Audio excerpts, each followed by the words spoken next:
जय श्री राम। आज हम महाजन मार्वल सरोल वाले जगत राम शक्ति प्रसाद जी के निवास स्थान पर पहुंचे हैं, जहां पे संकीर्तन का आयोजन किया जा रहा है।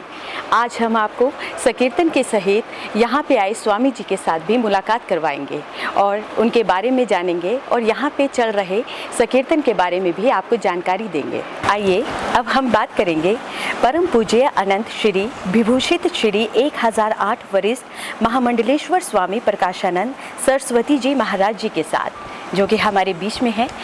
आपका बहुत बहुत स्वागत है स्वामी जी। स्वामी जी, आप यहाँ पे काफ़ी वर्षों से चंबा में रह रहे हैं और सुनने में ये भी आया है कि आपका संन्यास भी चंबा में हुआ है। तो किस तरह से जुड़ाव आपका चंबा से हुआ है, हम ये भी जानना चाहेंगे, क्योंकि आप कई वर्षों से चंबा में लोग आपको जानते हैं और हम ये भी चाहते हैं कि जो हमारी आज की युवा पीढ़ी है वो भी आपसे परिचित हो। तो आप अपने बारे में बताएं। मैं सर्वप्रथम आगरा से शुरू करूं अपनी बात। तो आगरा में मेरा हॉस्पिटल था, मैं डॉक्टर था। तो उसको छोड़ करके फिर मैं एक एटा में स्वामी ब्रह्मानंद जी सरस्वती जी बहुत बड़े विद्वान थे, उनसे मैंने ब्रह्मचर्य की दीक्षा ली। वहाँ 2 दिन रहा। उसके बाद पैदल यात्रा मैंने गंगा किनारे की और वहाँ से फिर मैं अलीगढ़ से आगरा, दिल्ली से पठानकोट और पठानकोट से फिर मैं उधमपुर जी और उधमपुर से फिर मैं चंबा की तरफ आया। मुझे रास्ते में पूछता जा रहा था कि कौन अच्छा संत है, मैं उससे दीक्षा लूँगा संन्यास की। तो मुझे धुनेरा में एक नेपाली संत थे, उन्होंने कहा कि इस वक्त चंबा में बहुत बड़े विद्वान संत हैं स्वामी रामानंद सरस्वती। तो मैंने पैदल यात्रा वहाँ से की जी और चंबा आया जी। तो जैसे ही महाराज जी के दर्शन किए तो मैं बहुत भावुक हुआ, अच्छा लगा और मैंने उनसे संन्यास की दीक्षा की इच्छा प्रकट की। तो स्वामी जी महाराज बोले कि आप पहले तीसा होके आइए। तो मैं तीसा गया, वहाँ एक दिन रुका एक महात्मा के पास, वहाँ से लौटा। फिर उन्होंने कहा भरमौर जाइए, मन भेज के दर्शन करिए। तो वहाँ भी गया और दर्शन करके आया। फिर उन्होंने कहा कि अच्छा ऐसा करो कि आप ये क्षौर कर्म कराओ जी, बालों को मुड़वाओ और केवल चोटी को रहने देना। मैंने ऐसे ही किया। दूसरे दिन करवा के क्षौर कर्म गुरु जी के पास पहुँचा। उन्होंने मेरा संन्यास की दीक्षा के लिए मेरी चोटी को उखाड़ा और मुझे संन्यास की दीक्षा दी। संन्यास की दीक्षा दे करके फिर उन्होंने कुछ अपनी पुस्तकें दी जी और कुछ वस्त्र दिए।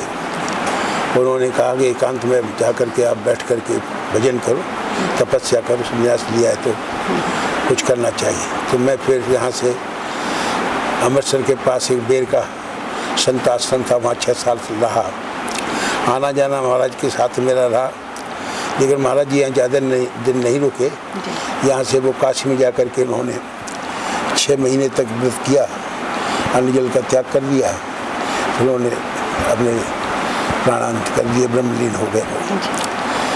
तो कुछ दिनों के बाद फिर मैं चंबा आया। तो चंबा में कुछ लोगों ने मिल कर के मेरे बारे में कहा कि आप कुछ यहाँ करो, कुछ ऐसा चंबा धार्मिक जगह है। तो यहाँ मैंने रामचरितमानस के अखंड पाठ से प्रारंभ किया जी। तो चंबा में मैंने घर घर में अखंड पाठ करवाया रामचरितमानस का। फिर नरसिंह भगवान मंदिर में मैंने रामचरितमानस की कथा की। वो कथा 12 साल तक 1 घंटा करता था मैं, जिसमें शहर के बड़े बड़े प्रतिष्ठित लोग, आज वो नहीं हैं जी, वो आते थे मेरी कथा सुनने और मैं कथा सुनाता था। इस प्रकार बहुत साल बीत गए और मैं बाहर भी जाता था। धीरे धीरे मेरा विदेश जाने का भी योजना बनी। मैं बहुत देशों में गया जी। और कनाडा, अमेरिका में मैंने ज़्यादा प्रचार किया, वहाँ यज्ञ भी किए। इस प्रकार चंबा से संबंध भी बना रहा और देश विदेशों में जाने का अवसर मिलता रहा। फिर मैं जूना खाड़ी का महामंडलेश्वर मुझे बनाया गया फिर इस प्रकार भारतवर्ष में अनेक जगह पर मैंने सम्मेलन करवाए, भागवत की कथा, रामायण की कथाएं बहुत मैंने की।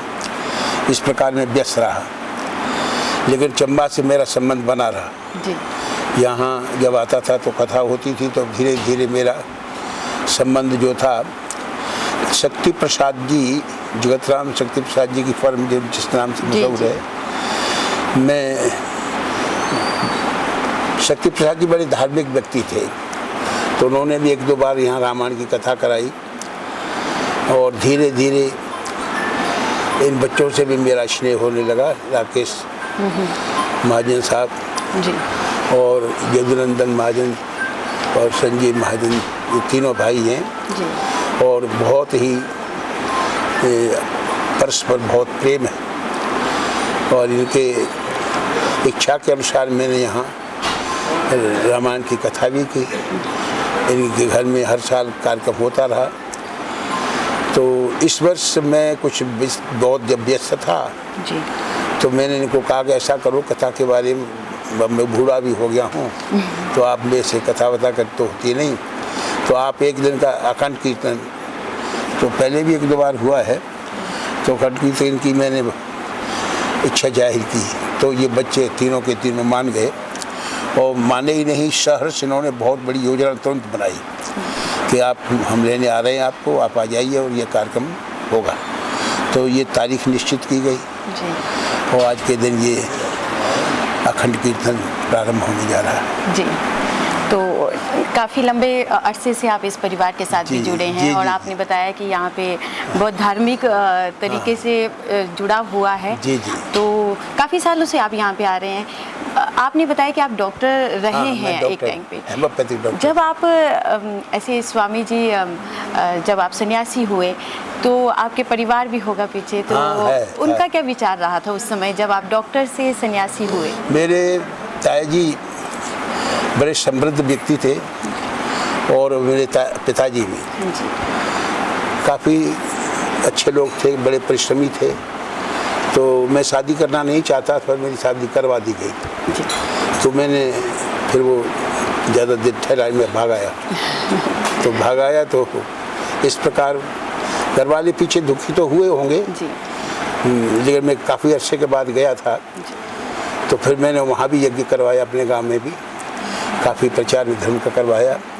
तो मेरे पिता, मेरी माँ बड़े शालीन लोग थे, तो उन्होंने फिर इसका बुरा नहीं माना, संन्यास का अच्छा था, प्रतिक्रिया उनकी अच्छी रही जी। तो स्वामी जी, जैसे कि आज का जो युवा है किस तरह इन चीज़ों से जुड़े, धार्मिक हो, आज का समय जो है आप देख पा रहे हैं बहुत से युवा जो है वो भटके हुए हैं कहीं ना कहीं, तो आपका क्या संदेश है युवाओं के लिए? युवाओं को सबसे बड़ा दुर्भाग्य तो ये है कि युवाओं की जो शिक्षा पद्धति है उसको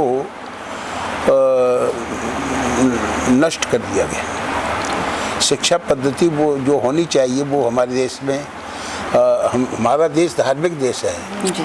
हमारे देश में ईश्वर के अवतारों की महिमा को लोग गाते भी हैं और उसको महसूस भी करते हैं। तो हमारे देश में शिक्षा पद्धति जो है कुछ ऐसी होनी चाहिए, जो बुराइयां हैं उनसे बच्चों को बचाना चाहिए।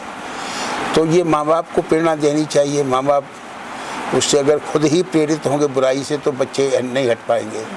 तो पहली बात तो ये है कि माँ बाप ही उस बुराई से हटें, फिर बच्चों को संदेश दें कि ये बुराई बहुत बुरी है, हमारे परिवार को नष्ट करने वाली है। तो धीरे धीरे समाज में परिवर्तन हो सकता है। इस वक्त बुराई का प्रौढ़त्व है, बुराई चरम सीमा पर है। पंजाब में बच्चे, नौजवान बच्चे भटके हुए हैं, हिमाचल में बच्चे भटके हुए हैं। ऐसे जहाँ जाओ यहाँ कोई न कोई बिखराव है जी। तो उसके लिए शिक्षा पद्धति ही एक अच्छा तरीका है कि बच्चों को अच्छा संस्कार दिया जाए, और जो हमारी प्राचीन धार्मिक पुस्तकें हैं उनको पढ़ाई जाएँ। उनके पाठ्यक्रम जो हैं समाप्त कर दिए गए हैं, और जो हम लोग हिंदू हैं, सनातनी हैं, उनको सनातन का अर्थ ही पता नहीं है, और जो भगवान हमारे यहाँ प्रकट हुए थे उन्होंने क्या हमारे लिए संदेश दिए थे उनको छिपाया जा रहा है। तो वो शास्त्रों के द्वारा और विद्या के द्वारा बच्चों तक पहुंचाया जाए तो फिर बदलाव हो सकता है। जी और कोई मुझे दूसरा तरीका नज़र नहीं आता। जी बिल्कुल। स्वामी जी, जैसे आप पूरे भारत में गए, पूरे भारत के हर जगह जगह में आपने कीर्तन कथा की है, आपने भारत से बाहर भी आप गए हैं, लेकिन आप ज़्यादातर चंबा में भी रहते हैं। तो ये इन सब जगह में जाना और चंबा में रहना, चंबा के बारे में क्या कहना चाहेंगे आप? चंबा एक धार्मिक स्थल ही नहीं है, यहाँ एक व्यक्ति के जीन्स में परमार्थ के प्रति लगाव है। लोग दुखी होकर के भगवान को यहाँ पुकारते और प्रसन्न चित्त होकर के भगवान के प्रति भावों की अभिव्यक्ति यहाँ का व्यक्ति करता है। तो यहाँ का वायुमंडल मुझे हर जगह से काफ़ी अच्छा लगा। तो ये ऐसा लगता है जैसे भगवान शंकर की यहाँ पर विशेष कृपा है, ऐसा मुझे अनुभव होता है। तो यहाँ का प्रत्येक व्यक्ति भगवान के प्रति समर्पित भी है।